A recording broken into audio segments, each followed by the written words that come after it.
ಈ ಹಿಂದೆ ಶಾಲೆಗೆ ತೆರಳುವ ಮಕ್ಕಳಿಗೆ ಶಿಕ್ಷಣದ ಜೊತೆಗೆ ಜೀವನದ ಮೌಲ್ಯಗಳನ್ನು ಕಲಿಸಲಾಗುತ್ತಿತ್ತು.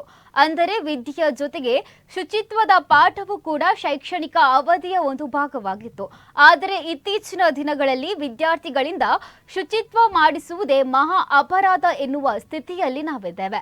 ಹೀಗಾಗಿ ಸರಕಾರಿ ಶಾಲೆಯ ಶೌಚಾಲಯದ ಸ್ಥಿತಿ ಹೇಳತೀರದು. ಆದರೆ ಇನ್ನು ಮುಂದೆ ಈ ಸ್ಥಿತಿ ಮುಂದುವರಿಯುವುದಿಲ್ಲ.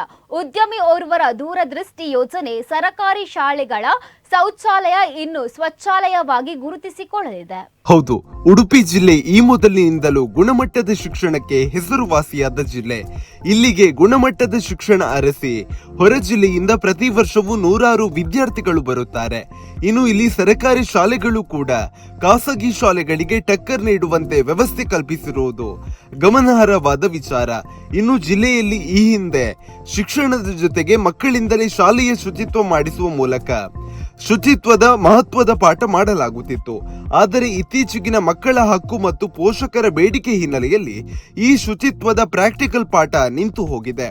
ಇದು ಖಾಸಗಿ ಶಾಲೆಗಳಿಗೆ ಯಾವುದೇ ಸಮಸ್ಯೆಯಾಗದಿದ್ದರೂ ಕೂಡ ಸರ್ಕಾರಿ ಶಾಲೆಗಳಿಗೆ ಶುಚಿತ್ವದ ಸಮಸ್ಯೆ ಬೆಟ್ಟದಂತೆ ಕಾಡತೊಡಗಿದೆ.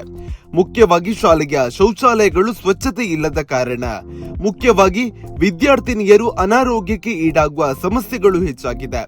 ಈ ಸಮಸ್ಯೆ ಸರ್ಕಾರದ ಕಣ್ಣಿಗೆ ಬೀಳದೇ ಇದ್ದರೂ ಕೂಡ ಉದ್ಯಮಿಯೋರ್ವರ ಕಣ್ಣಿಗೆ ಬಿದ್ದಿದೆ. ಇಂಥ ಸನ್ನಿವೇಶದಲ್ಲಿ ಹೆಸರಾಂತ ಹೋಟೆಲ್ ಉದ್ಯಮಿ ಗೋಪಾಡಿ ಶ್ರೀನಿವಾಸ ರಾವ್ ಅವರು ಮೊದಲ ಬಾರಿಗೆ ಸರ್ಕಾರಿ ಶಾಲೆಗಳ ಶೌಚಾಲಯಗಳನ್ನು ಸ್ವಚ್ಛವಾಗಿ ನಿರ್ವಹಿಸಲು ಮಾದರಿಯಾದ ಅಭಿಯಾನವನ್ನು ಕೈಗೊಂಡಿದ್ದಾರೆ. ನನ್ನ ವೈಯಕ್ತಿಕ ಜೀವನದಲ್ಲಿ ನಾನು ಒಂದಷ್ಟು ಅನುಭವವನ್ನು ಪಡೆದಿದ್ದೇನೆ. ಅದು ಏನಂತ ಹೇಳಿದ್ರೆ,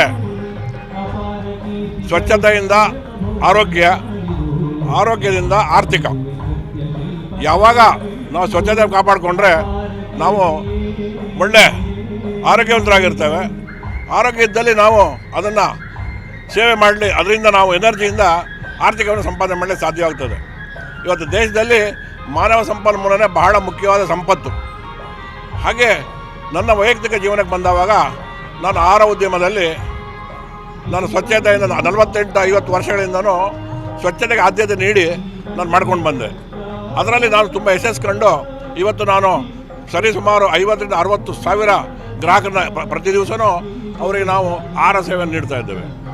ನೀಡೋದು ಒಂದೇ ಅಲ್ಲ, ಅದ್ರ ಜೊತೆಯಲ್ಲಿ ಕೈಗೆಟುಕುವ ಬೆಲೆ, ಗುಣಮಟ್ಟದ ಆಹಾರ, ಈ ರೀತಿ ಸೇವೆಯನ್ನು ನೀಡ್ತಾ ಇದ್ದೇವೆ. ಇದೇ ಹಿನ್ನೆಲೆಯಲ್ಲಿ ಗೋಪಾಡಿ ಶ್ರೀನಿವಾಸ ರುಕ್ಮಿಣಿ ಪ್ರತಿಷ್ಠಾನದ ವತಿಯಿಂದ ಸರ್ಕಾರಿ ಶಾಲೆಗಳ ಶೌಚಾಲಯದ ಸ್ವಚ್ಛತಾ ಸೇವೆ ಅಭಿಯಾನ ಉದ್ಘಾಟನೆ ಕಾರ್ಯಕ್ರಮ ಉಡುಪಿ ಜಿಲ್ಲೆ ಕುಂದಾಪುರ ತಾಲೂಕಿನ ಕೋಟೇಶ್ವರದ ಕರ್ನಾಟಕ ಪಬ್ಲಿಕ್ ಸ್ಕೂಲ್ ಪ್ರಾಥಮಿಕ ವಿಭಾಗದ ಗೋಪಾಡಿ ರುಕ್ಮಿಣಿ ಶ್ರೀನಿವಾಸ ರಂಗಮಂದಿರದಲ್ಲಿ ನಡೆಯಿತು.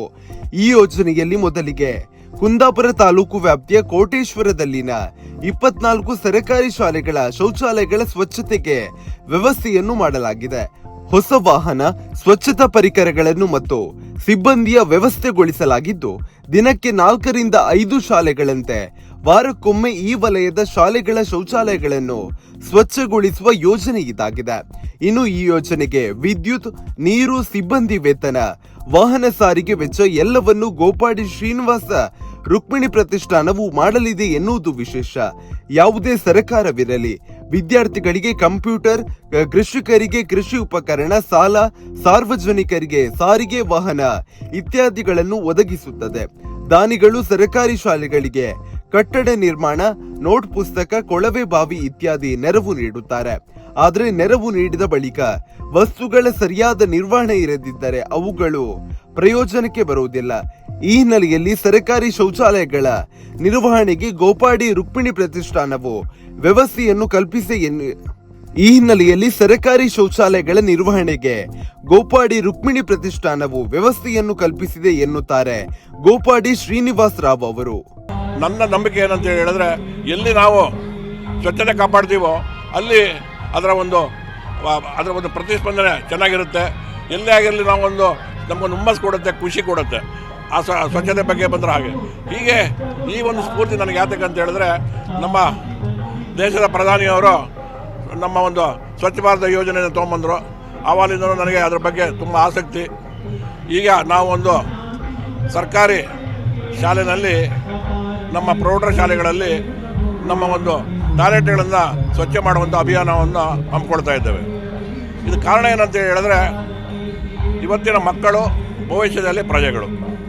ಅವರಿಗೆ ಈ ಒಂದು ಸ್ವಚ್ಛತೆಯ ಅರಿವು ಬಂದಲ್ಲಿ ಅವರು ಅದನ್ನು ತಿಳ್ಕೊಂಡು ಅವರ ಮನೆಗಳಲ್ಲಿ ಕೂಡ ಹೋಗಿ, ಇಲ್ಲಿ ಒಂದು ವೇಳೆ ಅವ್ರ ಮನೇಲಿ ಕೂಡ ಟಾಯ್ಲೆಟ್ ಸ್ವಚ್ಛವಾಗಿಲ್ಲ ಅಂದರೆ, ನೋಡಿ ಅಮ್ಮ ಅಲ್ಲಿ ನಮ್ಮ ಶಾಲೆಯಲ್ಲಿ ಇಷ್ಟು ಸ್ವಚ್ಛವಾಗಿದೆ, ನಮ್ಮಲ್ಲಿ ಯಾಕೆ ಇಟ್ಕೊಳ್ತಾ ಇಲ್ಲ ಅನ್ನೋ ಒಂದು ಭಾವನೆ ಬರ್ತದೆ. ಇವತ್ತು ದೇಶದಲ್ಲೆಲ್ಲ ಸೋಂಕಿನ ಕಾರ್ಯಗಳನ್ನು ನಾವು ನೋಡ್ತಾ ಇದ್ದೇವೆ. ಇದೆಲ್ಲ ಕಾರಣ ಏನಂತ ಹೇಳಿದ್ರೆ ಸ್ವಚ್ಛತೆಯಿಂದ ಕೊರತೆಯಿಂದ. ಆದ್ದರಿಂದ ಸ್ವಚ್ಛತೆಗೆ ಜಾಸ್ತಿ ಆದ್ಯತೆ ಕೊಡಬೇಕು. ಆ ಮಕ್ಕಳಲ್ಲಿ ಬಂದಲ್ಲಿ ಮುಂದೆ ಅವರು ಈ ನಮ್ಮ ದೇಶದ ಮುಂದಿನ ಪ್ರಜೆಗಳಾಗಿರೋದ್ರಿಂದ ಅವರು ಸದೃಢವಾಗಿ ಆರೋಗ್ಯ ಕಾಪಾಡಿಕೊಂಡು ಈ ದೇಶಕ್ಕೆ ಸಂಪತ್ತನ್ನು ಕ್ರೋಢೀಕರಿಸಲಿಕ್ಕೆ ಸಹಕಾರಿಯಾಗುತ್ತೆ ಅಂತ ನನ್ನ ಒಂದು ನಂಬಿಕೆ. ಒಟ್ಟಾರೆಯಾಗಿ ಸರ್ಕಾರ ಮಾಡಬೇಕಿದ್ದ ಅತಿ ಅಗತ್ಯದ ಕೆಲಸವೊಂದು ಮಾದರಿ ಎನ್ನುವಂತೆ ಉದ್ಯಮಿ ಮಾಡಿರುವುದು ನಿಜಕ್ಕೂ ಶ್ಲಾಘನೀಯ. ಇನ್ನಾದರೂ ಸರ್ಕಾರ, ಮಂತ್ರಿಗಳು, ಜನಪ್ರತಿನಿಧಿಗಳು ಸರ್ಕಾರಿ ಕನ್ನಡ ಶಾಲೆಗಳ ಅಭಿವೃದ್ಧಿ ವಿಚಾರವಾಗಿ ಬಿಟ್ಟಿ ಭಾಷಣ ಮಾಡುವುದು ಬಿಟ್ಟು ಕಾರ್ಯಕ್ಕೆ ಬರುವ ಇಂತಹ ಕೆಲಸಗಳನ್ನು ಮಾಡಲಿ ಎನ್ನುವುದು ನಮ್ಮ ಆಶಯ.